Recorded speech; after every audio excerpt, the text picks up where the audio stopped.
you all.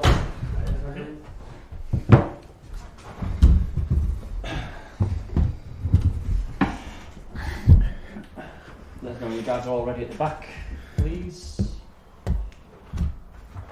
You have to clean this for next time. That's Rihanna had a lunch up here early. Right, Paddy, over to you, mate. Johannes, nice to see you. Dive in with fitness and in particular Michael Forson. What can you tell us? Good news? Better news than expected. He was actually on the pitch today, so way better than expected. We just agreed on that we just wait until tomorrow, see how he will go through the session tomorrow, see how it goes. But it seems like that he'll be able for some minutes in the game on Saturday. Which, from the position he was, when he went down on Tuesday night, that's really positive news because you must have feared the worst. It's fair to say that this is quite unexpected. Just of course looking at when he slipped and also looking back at it again on the video after the game, it didn't look that good, and also just from seeing him. But yeah, straight after the game he was in an okay mood and felt actually okay, so we were a little bit surprised. Just to clarify, was there a sense that he might have to get himself off the hospital after the game and maybe have the shoulder put back in? It was put back in straight, so actually on pitch. But of course we have to do a scan and see how everything looks like, and it was positive news, and also for him because he's not really in pain. So yeah, we see how it goes. But for now it's positive, definitely. In terms of the guys who were involved the other night, fitness-wise, any issues come out of that game that we don't know about? No, everything went fine. First time since we've asked you about Fashion Act, I think you said the last press conference you had to weigh up whether you needed to go the surgery route, and you made a decision on that. Yeah, it doesn't seem like a surgery, but it is an injury where it is these 5 weeks that we talk about. So it is a little bit not longer than expected, but more or less as we expected. But of course, we always hope that it can be not that severe. But it looks like 5 weeks. And we sort of same ballpark with Longy. Yeah, more or less the same. Yeah. Of course, also something in his foot, not the ankle, but the foot, and it's also I think 5 weeks from now is realistic. Just on the game, obviously that was the first start for Cordoba's first sustained minutes. Has he come through that? No issues at all? No issues at all, and again, positive in terms of injuries after the game Tuesday night, and all of these guys are ready for minutes on Saturday. Just reflection on Palace, when you've debriefed it, is it how you saw it on the night in terms of what pleased you, what didn't please you? I'm not pleased with the goals that we concede because, with all due respect to Palace, it's a good side and they have fantastic players. But I think it's too easy. We give these goals away. I'm not satisfied with the first one, where we don't really follow our principles in the game, and we should do better, take better decisions. Of course, the goal, set play goal, the second one is also individual top quality, which you can expect, of course, in these games. But the third and the fourth, I'm not satisfied with. So there's definitely some moments in the game where I think we should have done better, and that was also why I was a little bit annoyed with the performance after, because I think, okay, if they just completely outplay us in some situations, okay, you have to accept that sometimes, but I don't think that was the case here, and I think we should have done better. Then I'm pleased with the performance on the ball, and I like the approach after their first goal, that we kept on going and actually even better and even more than in the beginning. So definitely I was satisfied with that. Yeah, I was going to ask you about that, particularly from maybe the first goal to maybe when the second and third went in. There was a sustained period there where it did feel you had a lot of control, you were moving it very quickly through the pitch. How close is that to what you want from your team, or do you feel there's so much more to progress in that specific area? That is close, because I think that's the ambition we have, that we can do that no matter where we play. Of course, it takes some courage. It also takes we need to bring that confidence into the group. But I felt that we also had a good halftime talk where there was really confidence in the group when they came in and could see, okay, we can really compete against these guys here. So But it takes some courage, and of course it takes a lot of experience in doing that, and still feeling calm that even though you're under pressure. So we're improving, and I think it was a step in the right direction. We should still create more chances and bigger chances, and also maybe a little bit more variation in the game. Sometimes to go in behind, sometimes so more direct passes. So it's even more difficult for the opposition to defend. And is that what gives you that confidence? Because when you said after the game that we're not far away from converting chances and scoring 1 or 2 in games. You know, is it because you see the progression in terms of the style of play? Definitely, and I think what's a thing to look at is the type of chances that we create, and they start now to look like each other, which is always positive, because it means that now the pattern starts to be there. Now we start to find a rhythm when we play. Now the players start to feel confident and calm in the positions that we have, and we can create more or less the same type of chances. That's a positive sign, and we did that. And then of course it's about converting these chances, because it was big chances and we should have scored. That was of course also one of the negative points about the game after that.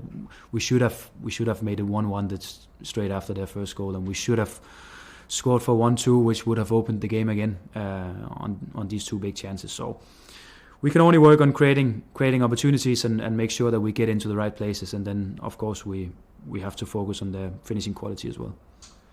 Just to backtrack slightly, I wanted to ask, because obviously Palace, you made 7 changes. You could maybe, to a degree, put that in isolation as a game. But if you look at Sheffield United, you did limit them to a lot of chances that day. Was that a step forward for you defensively in terms of your work out of possession? The game against Sheffield United. Yeah, I think so, and it was again. It takes time, and that's why you, as a coach, and I don't think people will describe me as the most patient guy on earth, but I try to be, and I have to be, because building a style of play, you cannot do everything just overnight. You cannot do everything in 1 week. So what we did against Sheffield is that we started to work on our low defending, how our position should be, and it was actually the first time that we did that before the Sheffield game, which we also brought to the Palace game Tuesday night, and which of course also will be the future for us when we defend lower. So I think that was a good step. We didn't concede many chances against Sheffield, and we were solid defensively, I think, which is as important as being good offensively. Just interested, just in terms of as a coach, I mean, now you're looking at your 2 centre-backs, do you always want that left foot or right foot balance? Because we know how good Callum Dore was in that Sheffield game. Cordoba looks like now he's an option. Yeah. I mean, would you, just because you want that balance, never go with maybe 2 left-footed centre-back options? I think definitely there's a chance that we, in the future, will play with 2 left-footed centre-backs. Can you enlighten me on that? Why do you like that? Because a Then lot of coaches wouldn't want that. They'd want the balance of left and right foot.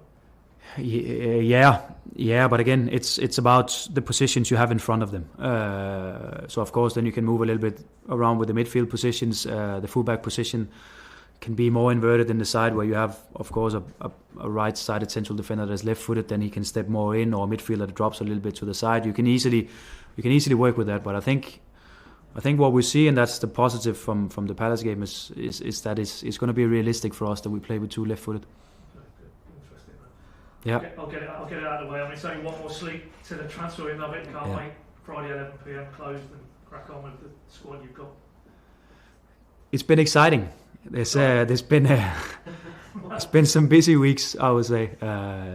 So of course, I think we celebrate with a beer, and the window will close, and then we can start really working with the group, being united, and okay, it's us going forward. And I think that clarity is good for everyone, coaches, staff, players, just to have that certainty. Okay, who's here and who will be here for the next 4 months? That's important. I mean, you touched on it there. You said it was exciting. I mean, it feels like outside looking in, it's been very hectic. I mean, when you sat down with Ben and his team start the summer, did you feel it would be as hectic as this? I don't think we expected that it would be, and I will not use the word hectic, because everything has been planned, and from day one I was here, and we started working, Glenn and I, it was the middle of June that we came here. We sat down with Ben and Neil and the recruitment staff, and we made a plan, and we said, okay, if we're about to sell a player from this position, okay, make sure that we have at least 3 or 4 players lined up for what we do then. So everything we have done so far has been planned. Of course, you can never plan which clubs who will buy your players, or at least try to buy your players, but you can plan what you will do if it will happen, and that we have done. So we've been ready, and like we've been talking about also, is that the players that we have brought in has been players that we have actually scouted for several months, and also for some of them several years. So we have just made sure that everything is planned. We have the players that we know we can bring in if something happens, and of course maybe 1 or 2 players out more than we expected, but we've been ready to execute on the players. So from what you've said down, it hasn't felt that you've had to divert more and more of your time away from being on the coaching pitch, working with players, preparing for championship games? No, I just do this in the night, so it's no problem. You sleep. Got a throw, because I asked you the other night, Samani. I mean, is he one you're actively working on? It's fair to say that we are trying. Let's see how it goes. Of course, obviously, he's been a player for Sheffield, but playing some minutes also in the Premier League. So we have to see how it goes. We've been trying.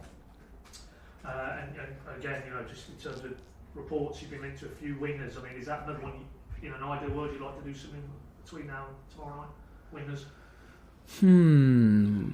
I think in terms of numbers we have now, I think we are well covered. Fair to say, I think we need one more midfielder, which we try to bring in, and then let's see. I think if we have to bring in another player, it's related to also the Abu situation, which is fair to say that for now there's no offers that we can accept. So it seems like that he will stay here. But again, like I said, with the other players, that we have something planned, so we have something lined up if an offer should come on Abu that we can actually accept, and then we have to bring in a winger or offensive player. So I mean, in that scenario, then, if there isn't an acceptable offer, I mean, you wouldn't necessarily feel you need to go out and bring a wide player in if he's staying in the building. If Abu stays in the building, no, I don't think we need that necessarily. I think we need a midfield position, one who can cover the central positions on midfield. If he can add some value also in the more offensive position on midfield, that will also be okay, but that's what we need. I think we are well covered also because Ante can play both right side and as a striker. And of course, if Abu stays, then I expect him to be a part of the squad as well. So that's what we have for now. But again, if something comes on Abu that we can actually accept, then we are ready to execute on a offensive player. So I mean, obviously it's hypothetical at the moment, but if the window comes and he's still here, will he then come back into your plans for Coventry? Oh yeah, Coventry Saturday, Friday night, Of course, we have to. And he's, like I said, he's been training with the group the whole time, so there's nothing there. It's not like he's out of shape or we need to bring him back to match fitness. No, he's there and he's ready. And of course, maybe he will be disappointed, but that's how it is as a football player, being on a contract, and you just have to, hard words, but you have to do your job. One more, it's regarding the loans out. Something you said again to me Tuesday night, 3 to 5 potentially. Some of them younger players, have you firmed up your plans in that area? I think we are also close, and we're closing in on some of these decisions as well. Yeah. So, and again, without giving any names away, we know the players who are related to. Do you just feel there'll be a clutch of younger players not quite near enough first team, need to create them pathways? And what we're discussing mostly is actually whether it will be beneficial for them to go on loan and have some senior minutes, of course, League 1 or League 2 football, or actually to stay here in this environment and learn every day with the way that we train and the approach we have to both training and games. So it's very much an individual from player to player decision that we have to take, and some will definitely go on loan, and I think also there will be some where we actually decide to keep them here because we can see that they will benefit from the training, and they will also, by being here, being closer to the team. Bring it right round to Saturday's game, Coventry away. I mean, safe to say they're probably one of them clubs who would feel they would be in the conversation for the top 6 over the course of the season. Played off final 2 years ago. FA Cup semi-final. How do you assess the challenge Saturday? It's going to be a tough one. So what's important is that we can bring the same attitude, the same mentality that we played with against Sheffield, against Palace, especially on the ball stuff, that we can go to Coventry, we can take control over the game, and that will be important for us, because I think if it's going to be a game where we have to defend too much, then it's not in our favour. So the approach that we have seen the last couple of games is also going to be the approach for Saturday. And looking at Coventry and sort of their sort of strengths, I mean, where do you feel you need to be good? Is it just that trying to control the game? Yeah, there's many ways to look at it. Of course, they have some powerful players up front, and they have some strong players up front. So you can talk about defending that, or you can talk about actually avoiding that by being much on the ball, because then you limit the situations that they actually have, and that's the approach that we're going to take to it. Of course, we need to prepare. Of course, we need to make sure that we are defensively prepared as well, and we know how they create chances, because it will obviously happen in the game. But we have to make sure that it's not too many times. Just one more from me. I mean, it's the last game going into the first international break. Yeah. You've been very close, Blackburn and Sheffield, to that first league win. Does it feel bigger that you haven't got the first win yet going into this, knowing that you've got a 2-week break the other side? No. Yeah. So you don't feel, just get that win on the board and then it's behind you. I want to win every game that we play. Yeah. So if it's 2 games in a row where we haven't won, then I will be as frustrated as if it was 1 or 5 or whatever. I want to win every game we play, and it will be the same on Saturday. So if we don't win it, I'll be annoyed, I'll be frustrated. We have to go back and look at how we can be even better. But it's the same. It doesn't matter if it's 5 games or 10 or whatever in a row. We just have to make sure that when we're out there, we're there to win, and it will be the same approach on Saturday. Thank you. Thanks, Paddy. If we could have cameras off at the back, please, and then Jack, if you want to jump up here. Thanks, mate.